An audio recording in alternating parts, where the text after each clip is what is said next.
22 বছর ধরে ওয়াজ করি। আপনারা জানেন যে আপনাদের মাঝে আমি প্রায় অনেক বছর আগে এসেছি। এই 20 বছরের ভিতরে প্রায় 20 বছরই মনে হয় প্রধান অতিথি, ঠিক কিনা বলেন? একদম স্টুডেন্ট লাইফ থেকে প্রধান অতিথি। যদি বড় বড় হুজুররা থাকেন, নাম যদি 6 নম্বরও থাকে, এরপরে সবার পরেই ওয়াজ করাইছে। এটা আকর্ষণ, একটা মায়া, একটা ভালোবাসা। দেখার জন্য অনেক লোক আসেন, এখনো আসেন। এটা কিন্তু আমার কণ্ঠের জন্য না, ব্যক্তি হিসেবে আমি আপনাদেরকে ভালোবাসি, আপনারা আমাদেরকে ভালোবাসেন। আর এই ভালোবাসাবাসী যখন থাকে, জান্নাতে পাশাপাশি থাকে। এই ভালোবাসা হবে একমাত্র লিল্লাহি ওয়ালির রাসূল, আল্লাহ এবং রাসূলের জন্য। কথা বলেন ঠিক কিনা? আপনাদের দেশে হিংসুক আছে না নাই? মুনাফিক আছে না নাই? মুনাফিক কি ভৈরব থেকে আইসা করবে? নান্দিনার মুনাফিক নান্দিনাতে আছে। ওই ব্রাহ্মণবাড়ির থেকে আইসা আপনার সাথে মুনাফিকি করতো না। মুনাফিক আপনার পাশে বাস করে। এই জন্য আমি যেখানে কথা বলতেছি, আমি হার্ট টাচ থেকে কথা বলতেছি, আমার হৃদয় থেকে কথা বলতেছি। যখন থেকে মানুষ একটু অন্য মনস্কত করে, আমার মনে অনেক কষ্ট পায় যে আমি নবীর জন্য এত এত সিরিয়াস, তাদেরকে নবীর দিকে ডাকতেছি আর তারা বাড়িতে যায়। ওরা কিসের উম্মত? আজকের দিনটা তো রবিউল আউয়ালের দিন, আজকের ঈদ মাসটা তো রবিউল আউয়ালের মাস। এই দেশে নবী এসেছেন, দুলুকে বুলুকে আনন্দের হিল্লোল বয়ে গিয়েছে। আপনারা উঠবেন না প্লিজ, হাসবেন না, কথা বলবেন না, মোবাইল টিপবেন না, বাড়িতে যাবেন না। আজকের এখন পরিবেশটা মনে হচ্ছে একটি সেরা পরিবেশ আছে। এখান থেকে যদি আপনি রাসূলকে ফিল করতে পারেন, খোদার কসম, রাত্রে শুয়ে থাকবেন, দুরূদ শরীফ পড়ে ঘুমাবেন, 41 দিন পর্যন্ত আমল করবেন, 5 ওয়াক্ত নামাজ পড়বেন, তাহাজ্জুদের মালা গলায় লাগাবেন, দুরূদ শরীফ বেশি বেশি পড়বেন, দেখবেন মদিনাওয়ালা মদিনা নয়, আপনার ঘরে হাজির হয়ে গেছে। নবী আসার ক্ষমতা আছে না নাই? আরো বড় করে আছে না নাই?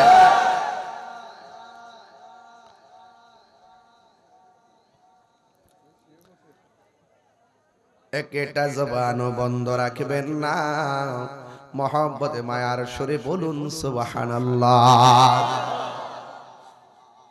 আল্লাহর হাবিব রাস্তা দিয়ে হাঁটে, ওই মুহূর্তে একটা বেয়াদব নবীর চেহারা মুবারক দেখা নবীরে মারার জন্য সংকল্প করলো, ইচ্ছা করলো। জোরে জোরে কি নাউজুবিল্লাহ বলা যাবে না? আপনারা জবান খুলে বলুন, রক্ষা করার মালিক কে? এই আওয়াজে বুঝি না, জোরে বলুন কে? আমার নবী, আপনার নবী হাঁটতে হাঁটতে যাইয়া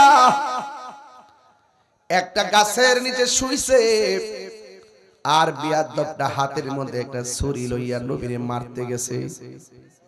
আমি আপনি ঘুমাইলে উযু ভাঙ্গা যায়, নবী ঘুমাইলে উযু ভাঙ্গে না। আমি আপনি ঘুমাইলে কিছু দেখি না, নবী ঘুমাইলে নবী দেখে। এই ক্ষমতা নবীর আছে না? না, নবী দেখে। নবী কই, হে সাহাবীরা, তোমরা দেখতেছ আমি কিবলার দিকে তাকায় নিয়ত বানছি, কিন্তু পিছন দিয়ে গেলাম দেখি। মি ওয়ারাই যহরি, আমার পিছন দিকটা আমি দেখি। কি লা মা ইখফা আলাইয়া, আমার কাছে কোনো কিছু গোপন দেখার ক্ষমতা দিছে কেনা? আল্লাহর হাবিব গাছের তলায় ঘুমাইয়া গেছে,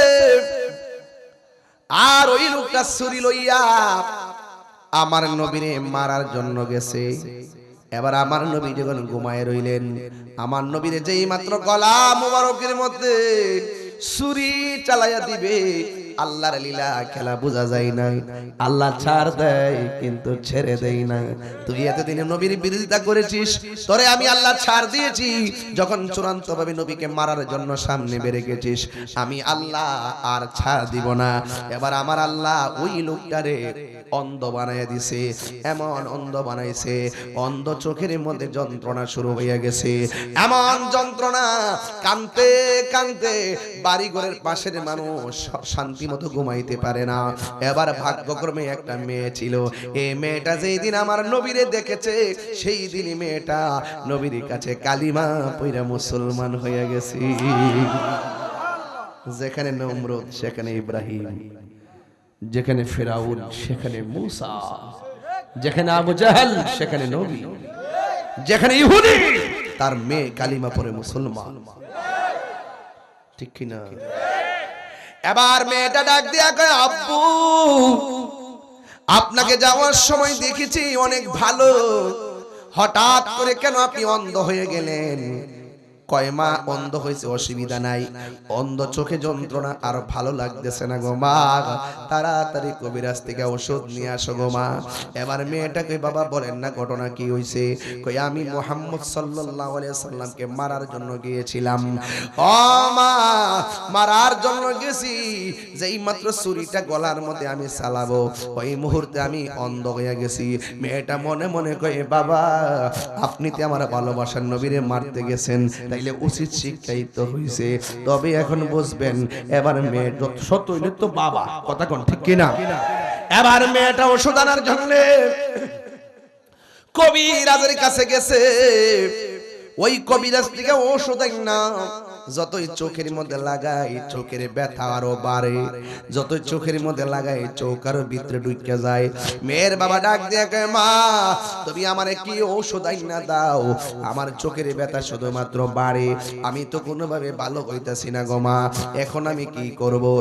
মেয়েটা ডাক দিয়ে কয়, বাবা এখন আপনি কি করবেন আমি জানি না, তবে আমার চেষ্টা আমি করে যাইতেছি। বাবা আমি কি করব বুঝতেছি না, শুধুমাত্র চোখটা অন্ধ হয় নাই, এই লোকটার কণ্ঠটা অনেক উঁচা হয়ে গেছে, এই কান্নার আওয়াজে বাড়ি ঘরের মানুষ ঘুমাইতে পারে না। চিৎকার মেরে কি আল্লাহু আকবার বলা যাবে না? আল্লাহর ধরা কি নরম না শক্ত?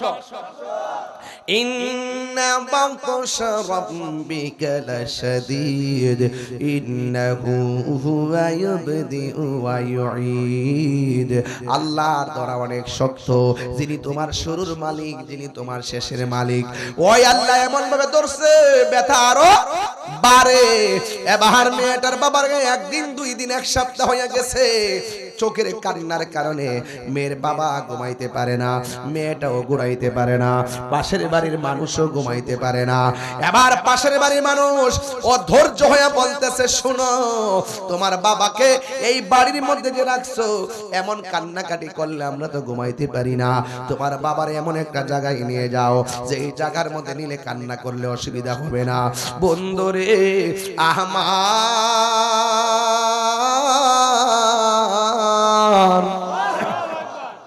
শত হইল তো মেয়ে, বাপরে নিয়ে জঙ্গলার মধ্যে গেলে মেয়ে মানুষ কেমনে একলা থাকবে, নদীর পাড়ে গেলে রাতের বেলায় কেমনে থাকবে। মেয়েটা তখন সমাজের মানুষকে ডাক দিয়া বলে, ও আমার ভাই, ও আমার বোন, আমার বাবা তো আমি ফালাইতে পারি না, আমার বাবার ব্যথা তো বাড়তেছে, ঠিক আছে আমাকে একটা দিন সময় দেন, একটা দিন পরে আমি আমার বাবাকে নিয়ে এমন একটা জায়গায় চলে যাব, নিবিড় অরণ্যে একাকী চলে যাব, যেখানে কেউ থাকবে না, কান্না করলে কারো কষ্ট হবে না। এই কথা বলে মেয়েটা একটা রাত সময় চাইছে রে। সময়টা চাইয়া মেয়েটা তো আবেদা সালেহা মুমিনা তাইয়্যিবা কানাতা জাহিদা সাবিরা সাদিকা, এই মেয়েটা নামাজ পড়া রাতের বেলা নামাজ পড়া ঘুমায় গেছে। ঘুমের ঘরে স্বপ্নে দেখি কে যেন তারে ডাক দিয়া বলে, ও আল্লাহর বান্দি, দুনিয়ার সব ঔষধ যদি তোর বাবার চোখের মধ্যে দেশ, তোর বাবার চোখ ভালো হবে না, তোর বাবার চোখ যদি ভালো করতে চাস তাইলে নবীর কদম মুবারকের ধুলা মুবারক তোর বাবার চোখে দে, তোর বাবার চোখ ভালো হয়ে যাবে। আরো বড় করে বলে না সুবহানাল্লাহ, আরো মায়ার সুরে গো না সুবহানাল্লাহ। হায় হায় হায় হায়। এবার মেয়েটা ঘুম থেকে চমকায় উঠছে, ওইটা মনে মনে কয়, আমার বাবা নবীকে মারতে গেছে, এখন সেই নবীকেই যদি বলি, নবী গো, নবী গো, মায়ার নবী, দিবেননি একটু ধুলা মোবারক দিবেননি। মদিনারি দুলবালি মুর, মদিনারি দুলবালি মুর, নয়নের কাজল, আমি মদিনার পাগল, আমি নবীর পাগল, আমার রোগের সকল ওষুধ দয়াল নবীর সালাম দরুদ। আমার রোগের সকল ওষুধ দয়াল নবীর সালাম দরুদ আমার রোগের সকল ওষুধ আমার রোগের সকল ওষুধ দয়াল নবীর সালাম দরুদ ভক্তি চিত্তে পড়ি যখন ভক্তি চিত্তে পড়ি যখন ভক্তি চিত্তে পড়ি যখন হয় সুস্থ সবল গল আমি নবীর পাগল আমি মদিনার পাগল